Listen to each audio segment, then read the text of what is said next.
আমার প্রিয় রাজবাড়িতে দাঁড়িয়ে এখানে কিছু বলার সুযোগ দেওয়ার জন্য আমি ধন্যবাদ জানাচ্ছি। পদ্মা ব্যারেজ নিয়ে আপনারা কথা শুনেছেন।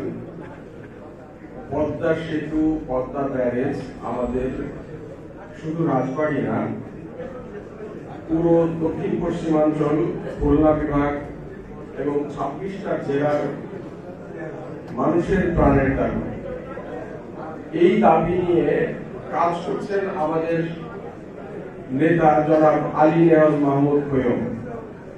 জনাব আলী নেওয়াজ মাহমুদ খৈয়ম হয়তো তিনি রাজবাড়ী 1 আসনের এমপি প্রার্থী এবং আমরা বিশ্বাস করি তিনি এমপি হিসাবে নির্বাচিত হবেন, কিন্তু তিনি যখন পদ্মা সেতু নিয়ে কথা বলেন তিনি তখন পুরো দক্ষিণ পশ্চিমাঞ্চলের মানুষের প্রাণের দাবি নিয়ে কথা বলেন। তিনি যখন পদ্মা ব্যারেজ নিয়ে কথা বলেন তিনি তখন 26টা জেলার মানুষের অস্তিত্বের কথা বলেন।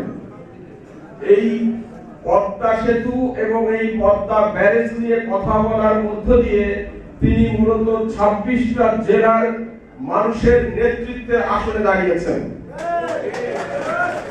যে কথা আমাদের আজকের প্রধান অতিথি বলেছেন তিনি অত্যন্ত সঠিকভাবে বলেছেন যে মৌলানা ভাসানীর পর আরেকজন ভাসানীকে আমরা দেখেছি যিনি দেশের বিষয় নিয়ে কথা বলেছেন, মানুষের অস্তিত্বের বিষয় নিয়ে কথা বলেছেন, মানুষের প্রাণের দাবি নিয়ে কথা বলেছেন। আপনারা দেখেছেন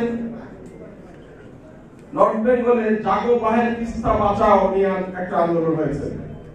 আপনারা দেখেছেন চাঁপাইনবাবগঞ্জে পদ্মা বাঁচাও নিয়ে আন্দোলন হয়েছে।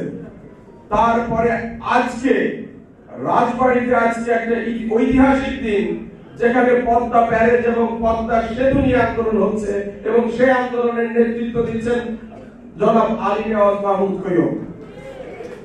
তিনি এই আন্দোলনের মধ্য দিয়ে পুরো রাজবাড়ী জেলাকে তিনি এই সারা বাংলাদেশে রিপ্রেজেন্ট করছেন। তো কাজেই আপনারা এই জায়গাতে দাঁড়িয়ে আপনারা তার পাশে থাকবেন, তাকে সমর্থন করবেন সেই প্রত্যাশা করি। আমি আমার বক্তব্য শেষ করছি।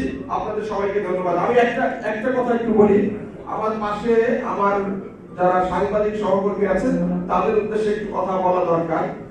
আজকের এই আমরা যদি সত্যিকারের পদ্মা সেতু এবং পদ্মা ব্যারেজ বাস্তবায়ন করতে চাই তাহলে কিন্তু আজকের এই সেমিনারের রিপোর্ট কিন্তু যথেষ্ট নয়। আমাদের প্রকৌশলী মাহফুজ সাহেব কিছুটা ইঙ্গিত দেওয়ার চেষ্টা করেছেন।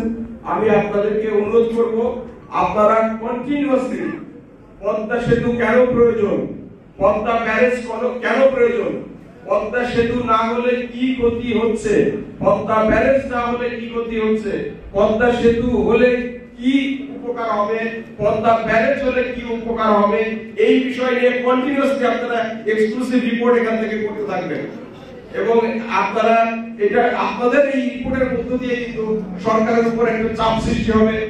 এই উদ্যোগটা আপনারাই মূলত বাঁচিয়ে রাখবেন। এই বক্তব্য বলে আমার